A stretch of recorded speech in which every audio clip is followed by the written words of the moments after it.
All right, welcome everyone to another deep dive. Today we're going to be exploring the world of science fiction film. It's a huge genre spanning over a century, and we've got some pretty awesome material to work with here. So what exactly are we diving into today? Well, the material you've provided covers really the whole gamut of science fiction film. Yeah. Its definition, its history from the early 1900s all the way up to the present day.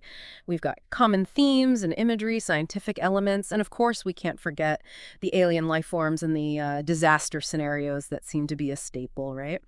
Then we've got the exploration of mind and identity, robots, time travel. It's a pretty comprehensive look. Our mission, I guess you could say, is to distill this all down into some, really insightful takeaways for the listener. Yeah, I mean, there's a lot here. So let's start with the basics, right? For someone who's maybe not a diehard sci-fi fan, how would you actually define a science fiction film? What sets it apart? That's a great place to start. At its heart, a science fiction film uses fictional science-based depictions of phenomena that aren't, fully accepted by mainstream science. So things like extraterrestrial life, spacecraft, robots, time travel, those sorts of things. Oh, okay, so like the fantastical elements. Yeah. But it's not just about spaceships and lasers, right? Yeah. There's often a deeper layer to these films. Right. You hit the nail on the head. Science fiction often explores political and social issues, even philosophical questions about, the human condition. What does it mean to be human?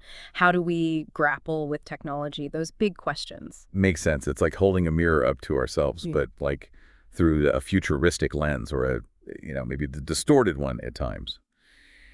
Speaking of the definitions, I was reading about Vivian Sobchak's perspective. She really emphasizes the science aspect, right? Yeah. Sobchak is interesting. She talks about science fiction film operating within actual science, or what she calls 2.0 speculative science. So it's rooted in that empirical method, but it also interacts with transcendentalism. Think magic, religion, the stuff that tries to make sense of the unknown. So it's a blend of scientific plausibility with that sense of wonder, that mystery, right? Yeah, exactly. She sees it as a kind of continuum. Science fiction is mostly on the empiricism side, but, science fiction horror, like think Frankenstein or Alien, that's where those elements really blend. You have the scientific premise, but then also that dread of the unknown, the almost supernatural fear. Right. It's like you understand the science behind Frankenstein's monster, Yeah. but there's still something so deeply unsettling about it. Totally. And she also talks about the visual style of sci-fi. It often plays with this clash between the alien and the familiar. Sometimes what the alien becomes normalized, like in A Clockwork Orange with its bizarre milk bar. It's strange, but it becomes part of that world. And then sometimes it flips, right? The familiar becomes strange and unsettling. Exactly. Like the distorted human figures in Dr. Strangelove. They're recognizable, but something's off, Yeah. And then there's that straight-up juxtaposition, like the giant mantis climbing the Washington Monument in The Deadly Mantis. The contrast, the utter alienness against something we know, it's unnerving. Just playing with our expectations, like, whoa, that doesn't belong there. Okay, now we have Scott Bucat, man, and he brings up this idea of the sublime. What's he getting at with that? Buchatman suggests that science fiction film allows us to experience the sublime, that feeling of awe and wonder, but also terror that we get when faced with something vast, powerful, incomprehensible. Those huge spaceships, the apocalypse, those moments of transcendence. It's playing with those primal human emotions. Right, the things that dwarf our everyday experience. And then Eric R. Williams, he kind of puts sci-fi in a broader context, right? He calls it a super genre. What does he mean by that? Yeah, Williams sees science fiction as one of 11 supergenres, like action, crime, fantasy. He's basically saying that these are the big overarching categories that can encompass a whole range of other subgenres. Okay, that's helpful. So it's like one of the fundamental building blocks of storytelling. So we got a good grasp of what sci-fi is, at least in theory. Let's travel back in time now to the early days. What was science fiction like in the 1900s and 1920s, those first years of cinema? Well, science fiction films popped up pretty early in the silent era. Short films, black and white, sometimes tinted. They often had technological themes and a humorous touch, a kind of a sense of playfulness with the newness of it all. And the one everyone points to is the first, Georges Méliès's A Trip to the Moon. What made that so significant? Le Voyage dans la Lune, yeah, it's considered the first true science fiction film, made in 1902. It used trick photography to show this whimsical journey to the moon. The special effects were groundbreaking for the time. So right from the start, science fiction was pushing the boundaries of what film could do visually. Absolutely, and it wasn't long before it started mixing with other genres. You had early adaptations of Frankenstein, Dr. Jekyll and Mr. Hyde, even Jules Verne's 20,000 Leagues Under the Sea. They were already exploring those themes of science and the fantastical and often dipping into horror territory, too. So even in the silent era, those core elements of science fiction were taking shape. And I know European filmmakers in the 1920s were using sci-fi for social commentary and prediction. What were some of the standout examples? One of the most famous is Fritz Lang's Metropolis. This was 1927, a German film that showed this futuristic city with a huge gap between the rich and the poor. It was a powerful commentary on social class and the impact of technology. And then there was Frau im Mond, also from Germany, in 1929, which tried to show realistic rocket travel and explore those same themes. There were others, too, of course, like The Impossible Voyage, The Motorist, The Cabinet of Dr. Caligari, The Mechanical Man, Alita. They were already using sci-fi to imagine the future and to critique their own society. Wow, it's amazing how much ground they covered in those early years. Okay, let's move on to the 1930s through the 1950s. What defined science fiction film in this period? Well, things started shifting. We had some bigger budget films in the 1930s, like just imagine the original King Kong, Things to Come by H.G. Wells. Adaptations of sci-fi comic strips became popular, like think Flash Gordon and Buck Rogers. Those were big serial adventures. And we also saw, the iconic Frankenstein and Bride of Frankenstein films really cementing that connection between science fiction and horror. And then came the 1950s, often called the golden age of science fiction film. Why was that? What's sparked that boom? Well, the 50s saw this huge public interest in space and technology, the beginning of the space age, and that really fueled the genre. We had a lot of low-budget B-movies, but also some big hits like The Day the Earth Stood Still, The Thing from Another World, The War of the Worlds, Forbidden Planet. They captured the anxieties and also the hopes, I think, of the atomic age. And the monster movies really took off in this era, didn't they? Those giant creatures, often with a scientific explanation for their existence. Definitely. We had them. With those giant ants, the beast from 20,000 Fathoms, the blob. They played on those fears of radiation, of science gone wrong, the unknown consequences of tampering with nature. And we can't forget Ray Harryhausen, a pioneer in stop-motion effects. He brought some incredible creatures to life. Yeah, the special effects were really becoming something else. And this is also when Japan really made its mark with the kaiju films. What were those all about? Oh, the kaiju films. Think giant monsters. Yeah. Godzilla is the most famous example, of course. It came out in 1954 and became this international phenomenon. These Japanese films, with their impressive special effects, they often reflected Japan's anxieties after World War II and the atomic bombings. It's interesting, actually, they had a big influence on Stanley Kubrick, particularly Warning from Space, that sparked his interest in sci-fi early on. Wow, that's a cool connection. Okay, let's fast forward now to the 1960s and onward. What were some of the major changes and trends we saw as science fiction film entered this new era? Well, the 60s started with the space race in full swing. And that actually presented a challenge for science fiction filmmakers because, real-world space exploration was happening so rapidly. Right, it's hard to imagine the future when the future is happening right in front of you. Exactly. So there were actually fewer sci-fi films made compared to the 50s, but the ones that did come out were often groundbreaking. I mean, Kubrick's 2001, A Space Odyssey in 1968, that was a game changer. The realism, the philosophical depth, the groundbreaking visual effects, it really elevated science fiction as a genre. 2001 is definitely one of those films that sticks with you long after you've seen it. Oh. What else stands out from that decade? We had Planet of the Apes, which had a lot to say about society and prejudice, and Fahrenheit 451, based on Ray Bradbury's book, which tackled censorship and the importance of knowledge. We also had some more, let's say, fun sci-fi, like Barbarella. Even the French New Wave got involved with Jean-Luc Godard's Alphaville, which had this really cool futuristic Paris ruled by a emotionless AI. So it was a time of both like serious exploration and some more playful experimentation. Yeah. And in the 70s, there was a bit of a resurgence after the moon landings, right? Yeah, those moon landings in '69 really reignited public interest in space. So science fiction was back in a big way. The 70s saw some really interesting auteur filmmakers getting involved, like Andrei Tarkovsky. He made Solaris and Stalker, these beautiful and thought-provoking films. And paranoia was a big theme in the 70s, wasn't it? It's like the fear of technology turning against us. Yeah, you see that in films like THX, Live in 38, The Andromeda Strain, Soylent Green. They tapped into that anxiety about our own creations, whether it's, overpopulation, pollution, or even just just technology running amok. Right, those anxieties about where our technological advancements might be leading us. And of course, we can't forget Star Wars and Close Encounters. Those were game changers at the box office in the late 70s. Oh, absolutely. 1977 was a big year for sci-fi. Star Wars and Close Encounters were huge hits and really kicked off this era of big-budget science fiction spectacles. We also saw the first Star Trek film, bringing that beloved TV series to the big screen. And Disney started getting into more family-friendly science fiction with films like The Black Hole. So by the end of the 70s, science fiction was a major force in Hollywood.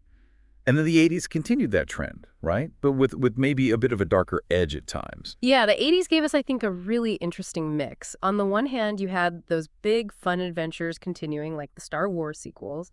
But we also saw some much darker and more dystopian visions, films like Alien, Blade Runner, The Terminator. These were not your typical happy-go-lucky sci-fi stories. And they really resonated with audiences. They seemed to tap into a different kind of fear, like maybe a fear of the future itself, rather than just, alien invasions or monsters. Right. They were exploring themes of corporate greed, environmental decay, the loss of humanity in a world dominated by technology. But then, on the flip side, you had E.T. coming out in 1982, and it was this huge, heartwarming hit. It showed that science fiction could still be optimistic and full of wonder. It was like two sides of the same coin, the darkness and the light. And what about the 90s? That's when the internet really started to take off, and we saw a lot of cyberpunk themes emerging in science fiction. Yeah, the 90s were all about cyberpunk. Think The Matrix, Terminator 2, Ghost in the Shell. They explored this idea of a world where technology is everywhere, where it's blurring the lines between reality and virtuality. And there was this underlying anxiety about how technology was changing us, changing our relationships, changing our whole way of life. And CGI was really coming into its own in the 90s, wasn't it? It opened up a whole new world of possibilities for special effects. Absolutely. Films like Jurassic Park and Terminator 2 were groundbreaking in terms of their use of CGI. It was a whole new level of realism, and it really changed the game for science fiction filmmaking. Okay, so we hit the 2000s. What were some of the big trends in that decade? Well, the 2000s saw the rise of the superhero film. You had Spider-Man, X-Men, Batman Begins. And those films, while they might not always be classified as pure science fiction, they definitely borrow from those themes and conventions. We also had the Matrix sequels and the completion of the Star Wars prequel trilogy. And there was a renewed interest in using science fiction for social commentary. Films like AI, Minority Report, District 9. And Avatar, of course. Yeah. That was a huge hit, and it dealt with some pretty big themes, environmentalism, colonialism, the impact of technology. Avatar was a phenomenon both visually and thematically. It really showed the power of science fiction to engage with big, complex ideas. Okay, so finally, we arrive at the 2010s and 2020s. What were some of the defining trends in recent science fiction cinema? Well, we saw a lot of reboots and sequels to classic franchises like Star Wars, Planet of the Apes, Godzilla. Superhero films continued to dominate the box office, but we also saw some really interesting original films exploring more, I guess you could say, realistic science fiction concepts. Films like Gravity, Interstellar, The Martian. Yeah, those felt different, more grounded, more about like the actual science and the challenges of space exploration. Right. They weren't just, space operas or alien invasions. They were about the human element, the very real dangers and complexities of venturing into the unknown. We also saw a rise in adaptations of young adult dystopian fiction like The Hunger Games and Divergent, and the technology for filmmaking, it became more accessible. So we saw more independent science fiction films being made. So it's like, even as the big blockbusters continue, there's still room for these smaller, more intimate stories within the genre. Okay, so we've covered a lot of ground in terms of history and trends. Let's dig deeper now into some of the recurring themes and elements of science fiction films. Science and technology, that's the obvious one, right? Yeah, I mean, it's right there in the name, science fiction. But it's interesting to think about how science and technology are portrayed in these films. Right, because it's not always accurate, is it? I mean, we've all seen those movies where the science is a bit, well, let's say, flexible. Right, we call that pseudoscience. It's when they take liberties with scientific principles for the sake of the story, or maybe just to make things look cool. Like sound in space. Everyone knows there's no sound in space, but every spaceship in every movie makes noise. Exactly. It wouldn't be very dramatic if those space battles were silent, right? And then you've got spacecraft maneuvering like airplanes with wings, which wouldn't work in a vacuum, and planets exploding in seconds, which in reality would take a much, much longer time. It's about creating that cinematic experience. Okay, so science isn't always the star of the show, even in science fiction. But what about scientists themselves? How have they been portrayed over the years? The scientist character has undergone some pretty interesting transformations. Early on, you had the mad scientist trope, like Dr. Frankenstein. They were often portrayed as dangerous, obsessed with their work, and not really thinking about the ethical consequences. Right, like science without a conscience. Exactly. Then in the 50s, you see a shift towards scientists being the heroes. They're the ones who figure out how to stop the giant monster or save the world from some impending disaster. It reflected, I think, a growing trust in science during that era. And then that changed again in the 60s and beyond, right? Yeah, things got a bit more complicated. You started to see scientists portrayed as more rebellious figures, sometimes even as warnings against the dangers of unchecked scientific progress. Think about Peter Sellers in Dr. Strangelove. He's brilliant, but also, kind of unhinged, right? Yeah, that's a great example. It's like the scientist became this more ambiguous figure, someone with knowledge and power, but also with the potential to do harm. Okay, let's talk about some of the specific technologies that we see over and over again in science fiction film. Oh, where do we even begin? There's so much. We've got biotechnology, cloning, genetic engineering, all that stuff, cybernetics, holographic projections, interstellar travel through warp drives or hyperspace, nanotechnology, force fields, invisibility, time travel. You name it, science fiction has probably explored it. And some of these things, which were once purely fictional, are actually starting to become reality. Which brings us to Arthur C. Clarke's famous third law. Any sufficiently advanced technology is indistinguishable from magic. It's such a great observation. Think about it. The personal access display device from Star Trek, that was basically a prediction of our smartphones. And gesture recognition, like in Minority Report, is now a reality. We're developing AI, we're working on cloaking technology, we even have self-driving cars. It's like science fiction is catching up with reality, or maybe the other way around. Yeah, it makes you wonder what's next, right? What other seemingly impossible technology from science fiction is going to become part of our everyday lives? That's the exciting part. And then there's the Kardashev scale, which measures a civilization's level of technological advancement based on how much energy it can harness. Most science fiction civilizations we see in movies, they're not even close to reaching the highest levels of the scale. It just shows how far we have to go, how much potential there is. Okay, let's talk aliens. How has science fiction film depicted extraterrestrial life? Yeah. And what do those depictions say about us as humans? Well, early on, aliens were often portrayed as threats, monsters, invaders, things to be feared. Think about the classic alien invasion movies. But as the genre evolved, we started to see aliens depicted in more nuanced ways, sometimes as peaceful explorers, sometimes even as beings with wisdom to share. And they're often quite human-like, aren't they? Even when they look completely different, they tend to have, like, human motivations and emotions. Wait, it's that anthropomorphism. It helps us relate to these alien characters, even if they look nothing like us. But, there have been attempts to portray truly alien intelligence, like the sentient planet in Solaris. That was something truly different, something beyond our comprehension. It's like we can imagine aliens that look like us, but imagining something truly alien, that's a whole other challenge. Yeah. Okay, let's talk disasters. Science fiction loves a good apocalyptic scenario. Oh, yeah. Disaster films are a huge part of the genre. And they often serve as warnings, about the dangers of technology or about the fragility of our planet. What kind of disasters do we see most often? Alien invasions, for sure. Those are classic. But also environmental disasters like climate change or asteroids. We see pandemics wiping out humanity, nuclear war, robots turning against us. It's almost like we're working through our collective anxieties about the future by playing them out on screen. Right. Like if we can imagine it, Right. maybe we can prevent it. Or at least we'll be prepared for it. Maybe. And then there are the monster movies, which often straddle that line between science fiction and horror. What sets science fiction monsters apart from, say, the monsters in horror movies. In science fiction, the monsters usually have a scientific explanation for their existence, like they're created by radiation or genetic engineering or some kind of experiment gone wrong. Right, it's not just some supernatural force. There's usually some logic behind it, some scientific basis, even if it's stretched a bit. Exactly. Now, another big theme in science fiction, especially in more recent decades, is the exploration of mind and identity. Yeah, that's a really interesting one. It's like, as technology advances, we start to question what it even means to be human. Absolutely. Films like Blade Runner really grapple with that question. What separates us from artificial intelligence? What defines our humanity? And then you have films that explore things like memory manipulation, brain transfer, the idea of human consciousness existing within a computer. It gets pretty philosophical. It's like we're starting to see the line between human and machine blurring.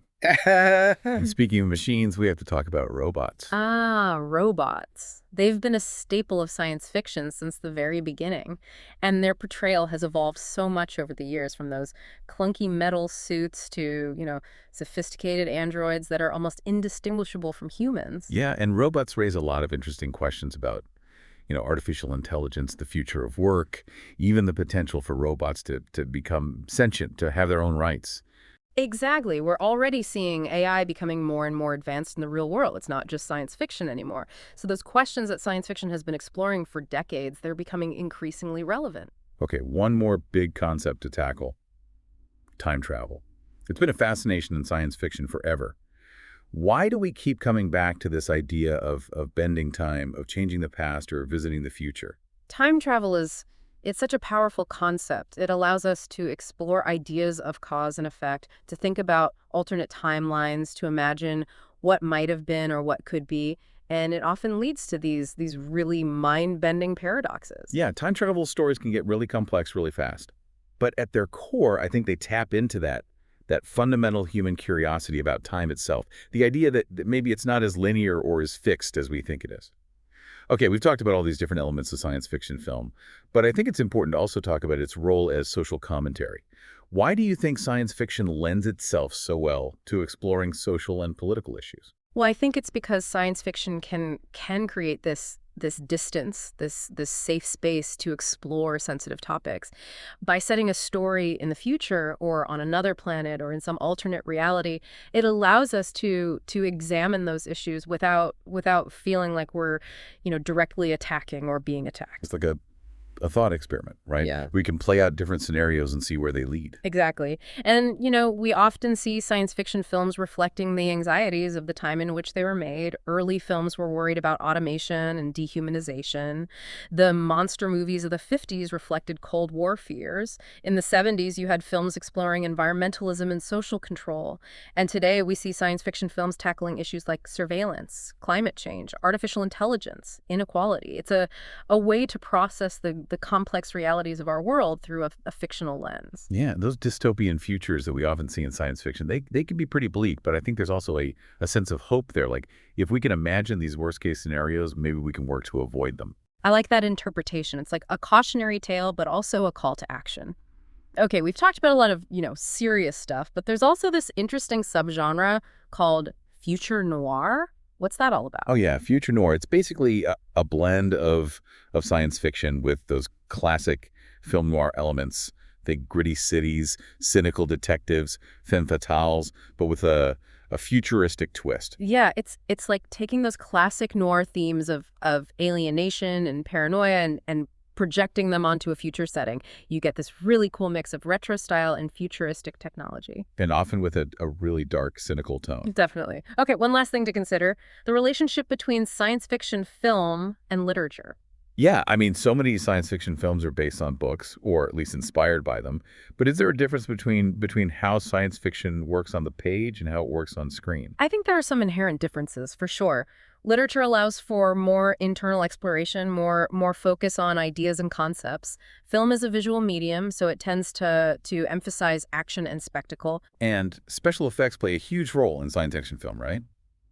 Sometimes it feels like the effects are driving the story rather than the other way around. Yeah, that can definitely be a trap. But, there are plenty of science fiction films that manage to to strike a balance, that use special effects to enhance a compelling story rather than just being, all flash and no substance. Right. And some of the most thought-provoking science fiction films have actually adapted works of literature that were already exploring those big ideas, those philosophical questions. Exactly. So there's definitely a rich interplay between science fiction film and literature. Okay, let's talk about some of the big names in science fiction literature who have had a huge impact on the genre.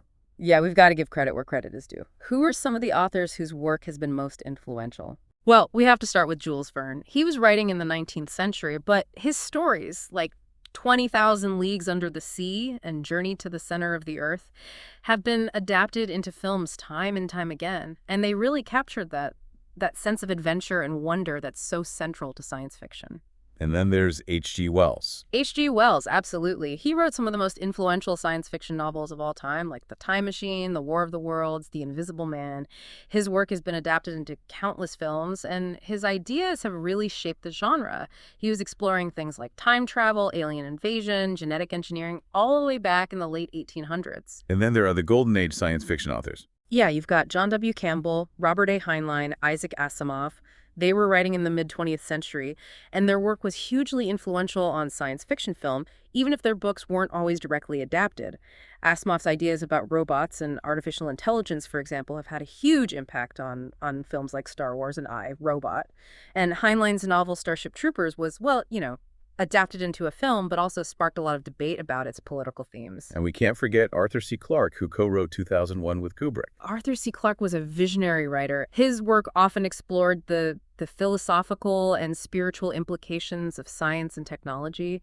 And 2001, it's a masterpiece of science fiction filmmaking, but it wouldn't have been the same without Clarke's ideas and his collaboration with Kubrick. Right. It's a perfect example of how film and literature can work together to create something truly extraordinary. What other authors should we mention? Ray Bradbury, for sure. Fahrenheit 451 has been adapted multiple times, and his stories, they often explore the intersection of technology and humanity, but with a real poetic sensibility. And then there's Philip K. Dick, whose work is all about paranoia and the nature of reality. His novels have been adapted into some of the most iconic science fiction films, like Blade Runner, Total Recall, Minority Report. It's amazing how much influence these writers have had, not just on science fiction, but on our whole culture, the way we think about the future, the way we think about ourselves. Absolutely. They gave us the vocabulary, the imagery, the ideas to grapple with the big questions of our time. Okay, so we've covered a lot of ground today. We've explored the history of science fiction film, the key themes and elements, the role of special effects, the relationship with literature. It's a vast and fascinating genre, one that keeps evolving, keeps pushing boundaries. It really is. And it's more than just entertainment. Science fiction can make us think, can make us question, can even inspire us to imagine a better future. So for those of you listening who are maybe just starting to explore science fiction film, what are some key takeaways? What should you be thinking about as you watch these movies? Well, first of all, don't get too hung up on the science. Remember, it's about the story, about the ideas, about the human experience. Pay attention to the themes, the social commentary, the way these films reflect the anxieties and hopes of the time in which they were made. And most importantly, just enjoy the ride. Yeah. Let yourself be transported to these other worlds, these other realities. Science fiction is all about imagination, about pushing the boundaries of what's possible. That's a great way to put it. So as we wrap up this deep dive, I have one final, slightly provocative thought for our listeners. We've talked about how science fiction has often predicted real-world technological advancements. So looking at the world today, what do you think is the most likely current scientific or societal development that'll be the defining theme of science fiction films in the next decade? Something that'll, really capture our imaginations and maybe even make us a little bit uncomfortable. That's a great question. I'd say the advancements in gene editing and synthetic biology, it's rapidly developing, and it raises some huge ethical questions about, designer babies, human enhancement, even potentially creating new life forms. Yeah, that's definitely got the potential to be both exciting and terrifying. Well, that's all the time we have for today. Thanks.